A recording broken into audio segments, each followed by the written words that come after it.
ఇక ఇక్కడ కేంద్ర వివక్ష ఎట్లుందో చూడరు. ఇక్కడ ఏపీకి ఫండింగు, తెలంగాణకు పెండింగు. ఈ కథలకు సమాధానం చెప్పాలి ఎవరంటే భారతీయ జనతా పార్టీ ఎంపీలు, భారతీయ జనతా పార్టీ నుంచి రాష్ట్రం నుంచి ప్రాతినిధ్యం వహిస్తున్నటువంటి మంత్రులు. ఇద్దరు మంత్రులు ఉన్నారు, కిషన్ రెడ్డి తర్వాత బండి సంజయ్ ఉన్నారు. 8 మంది ఎంపీలు ఉన్నారు.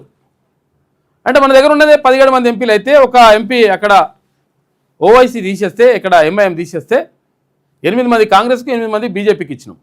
మరి ఇచ్చినప్పుడు వాటాలో కూడా తెలంగాణకు రావాల్సినటువంటి వాటాని తీసుకురావాల్సిన అవసరం ఉంటుందా లేదా? తెలంగాణకు రావాల్సినటువంటి నిధులని తీసుకొచ్చేటువంటి బాధ్యత ఈ 8 మంది పైన ఎంపీల పైన ఉంటుంది కదా.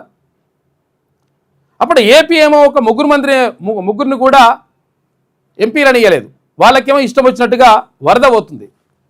ఇది భారతీయ జనతా పార్టీ డైరెక్ట్గా 3 ఎంపీలు, ఇక్కడనేమో 8 మంది ఇచ్చినాం. వాళ్ళేమో ఒక పార్టీకి సపోర్ట్ చేసి, ఆ పార్టీ సపోర్ట్ చేస్తుందని చెప్పేసి, తెలుగుదేశం పార్టీ అక్కడ జనసేన సపోర్ట్ చేస్తుందని చెప్పేసి అక్కడనేమో నిధుల వరద వారిస్తూ ఉన్నారు. దీనిపైన మాట్లాడాల్సినటువంటి బాధ్యత తెలంగాణ నుంచి ఎన్నికైనటువంటి ఎంపీల పైన, ఇక్కడ నుంచి ప్రాతినిధ్యం వహిస్తున్నటువంటి కేంద్ర మంత్రుల పైన 1000% ఉంటుంది. మేము సపరేట్గా కూర్చుంటామంటే ఇంకా మొత్తం కూడా పార్టీ పోతుంది. అసలు యాక్చువల్గా పార్టీని నాశనం చేస్తుందో ఒక రకంగా మీరే కావచ్చు. ఎందుకంటే ప్రజలు ఓటేసి మిమ్మల్ని గెలిపించి అక్కడ చట్టసభలలో మీకు పార్లమెంట్లో మాట్లాడేటువంటి అవకాశం ఇస్తే, మరి ఆ అవకాశాన్ని సద్వినియోగం చేసుకొని ఈ రాష్ట్రానికి నిధులు తేవాల్సినటువంటి బాధ్యత ఎంపీల పైన ఉంటుంది, కేంద్ర మంత్రుల పైన ఉంటుంది. మీరేమో సపరేట్గా కూర్చొని అక్కడ పోతుంటే సపరేట్గా కూర్చుంటే మాత్రం డెఫినెట్గా దెబ్బ పడుతుంది. ఇప్పుడు జిహెచ్ఎంసీ ఎన్నికలు వస్తున్నాయి, మరి ఏంది పరిస్థితి ఏంది? అయితే ప్రజల్లో భారతీయ జనతా పార్టీ పట్ల కొంతవరకు సానుకూల దృక్పథం ఉంది యువతలో.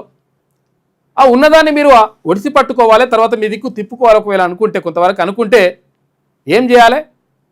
తెలంగాణకు రావాల్సినటువంటి నిధులలో అత్యధిక వాటాన్ని తీసుకురావాల్సినటువంటి బాధ్యత మీ పైన ఉంటుంది. మేము సపరేట్గా కూర్చుంటాం, మేమైతే ఎంపీలమైనాం అనుకుంటే, మంత్రులమైనాం అంటే మరి కథ అంతా ఉల్టా అవుతుంది. అది గుర్తుపెట్టుకుంటే మంచిగా ఉంటుంది. ఇప్పుడు ఏపీకి ఏమో ఫండింగ్ అంటే తెలంగాణకేమో పెండింగ్. ఇవి చూస్తే ఇప్పుడు అన్నీ అవే ఉంటాయి మొత్తం, చాలా విషయాల్లో కూడా. కేంద్ర కేబినెట్ తాజా నిర్ణయాలతో మరోసారి బయటపడ్డ వివక్ష. ఏపీ, గుజరాత్ రాష్ట్రాల్లోని మెట్రోలకు ఏడాపేడా అనుమతులు ఇచ్చేస్తున్నారు. ఎప్పట్లాగే హైదరాబాద్ మెట్రో విస్తరణ అంశం పక్కకు పెట్టేసిండ్రు. ఏడాది కింద డిపిఆర్, నెలన్నర కింద టేక్ ఓవర్ ఫైల్ పంపిన స్పందన కరువైపోయింది. RRRకు ఫైనాన్షియల్ క్లియరెన్స్ కూడా పెండింగే ఉన్నది.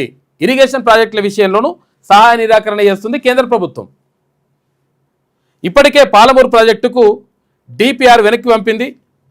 ఇక తుమ్మిడిహెట్టి విషయంలో సీఎం లేఖ రాసి నెలలు గడిచినా కానీ నో రెస్పాన్స్. అక్కడ భారతీయ జనతా పార్టీ ప్రభుత్వమే ఉన్నది, ఎక్కడ మహారాష్ట్రలో. అక్కడ మాట్లాడి మరి క్లియరెన్స్ ఇవ్వాల్సినటువంటి బాధ్యత మీ పైన లేదా? మన అభ్యంతరాలను బేఖాతరు చేస్తూ ఏపీకి కొత్త ప్రాజెక్టులు ఇస్తున్నారు. తెలంగాణ ప్రతిపాదించిన ఇచ్చంపల్లిని కాదని పోలవరం నుంచి కావేరీ లింకుకు గ్రీన్ సిగ్నల్ ఇచ్చిండ్రు. చూసుకోయిగా తాజా కేంద్ర కేబినెట్లో ఏపీకి 2533 కోట్ల రూపాయలు కేటాయిస్తే తెలంగాణకు 0. కేంద్రంలోని ఎన్డీఏ సర్కార్ తెలంగాణ పట్ల అనుసరిస్తున్న పక్షపాత వైఖరి మరోసారి బయటపడింది. తాజాగా పీఎం నరేంద్ర మోడీ అధ్యక్షతన జరిగిన కేంద్ర మంత్రివర్గ సమావేశంలో తీసుకున్న నిర్ణయాలే ఇందుకు నిదర్శనంగా నిలిచాయి. దేశవ్యాప్తంగా మౌలిక వసతుల కల్పన, పరిపాలనా సౌలభ్యం కోసం 4703 కోట్ల రూపాయల విలువైన ప్రాజెక్టులకు కేంద్ర కేబినెట్ మంగళవారం ఆమోదం తెలుపగా, ఇందులో గుజరాత్, ఏపీ రాష్ట్రాలకి పెద్దపీట వేసింది. మనకి ఏ పీట లేదు, కుర్చీ కూడా లేదు. 2169 కోట్ల రూపాయలతో అహ్మదాబాద్ మెట్రో ఫేజ్ 2A విస్తరణకు గ్రీన్ సిగ్నల్ ఇచ్చింది. అటు ఏపీలో ఈ ఏడాది ఫిబ్రవరిలోనే వైజాగ్ మెట్రో ఫేజ్ 1కు ఆమోదం తెలుపగా, విజయవాడ, అమరావతి మెట్రో కనెక్టివిటీకి సంకేతాలు ఇచ్చింది. అదే సమయంలో తెలంగాణలో అత్యంత కీలకమైన మెట్రో 2వ దశ అనుమతులు, రీజనల్ రింగ్ రోడ్డు, ఫైనాన్షియల్ క్లియరెన్స్లు ఎప్పట్లాగే పెండింగ్లో పెట్టేసింది కేంద్ర ప్రభుత్వం. కేంద్రం చెప్పినట్టే ఇటీవల ఎల్ఎన్టీ నుంచి మెట్రోను టేకోవర్ చేసి ఆ ఫైల్ను పంపించినప్పటికీ పరిగణలోకి తీసుకోలేదు. అటు సాగునీటి ప్రాజెక్టుల అనుమతులు, ఆర్థిక సహాయ సహకారాలు, అంతర్రాష్ట్ర వివాదాల పరిష్కారం పైన కేంద్రం పూర్తి స్థాయిగా చేతులెత్తేసింది. మనకు మంచి జరిగేది ఉంటే చేతులెత్తేస్తుంది. కొద్ది నెలలుగా సీఎం సహా రాష్ట్ర మంత్రులు, ఉన్నతాధికారులు ఢిల్లీకి చక్కర్లు కొడుతున్నా ఆయా ఫైళ్లు ఒక్క అడుగు కూడా ముందుకు కదలకపోవడం చర్చనీయాంశంగా మారింది. చూసుకోరు ఎట్లున్నదో కథ. కేంద్ర ప్రభుత్వం ఇట్లున్నది.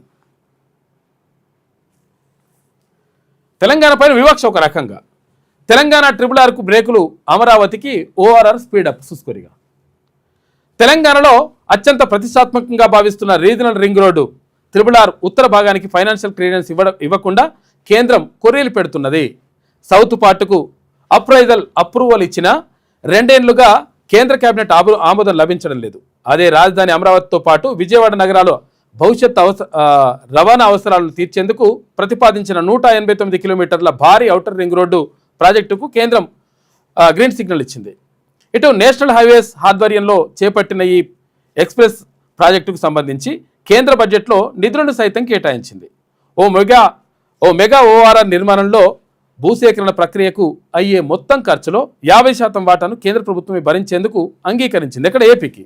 దీనికి సంబంధించిన అధికారిక చర్చలు, సాంకేతిక ఒప్పందాలు ముగింపు దశకు చేరుకున్నాయి. అక్కడనేమో పైసలు ఇస్తున్నారు, ఇక్కడనేమో చూపిస్తున్నారు. అట్లా లెక్క నడుస్తుంది.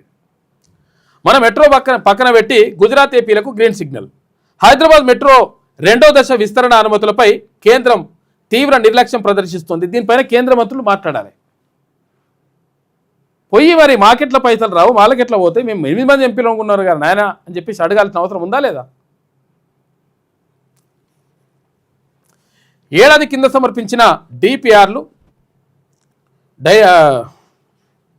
డీటెయిల్ ప్రాజెక్ట్ రిపోర్టులకు సంబంధించి నెలన్నర క్రితం రాష్ట్ర ప్రభుత్వం మెట్రోను టేక్ ఓవర్ చేసి పంపిన ఫైల్పై కేంద్ర పట్టణాభివృద్ధి శాఖ నుంచి ఎలాంటి స్పందన లేదు.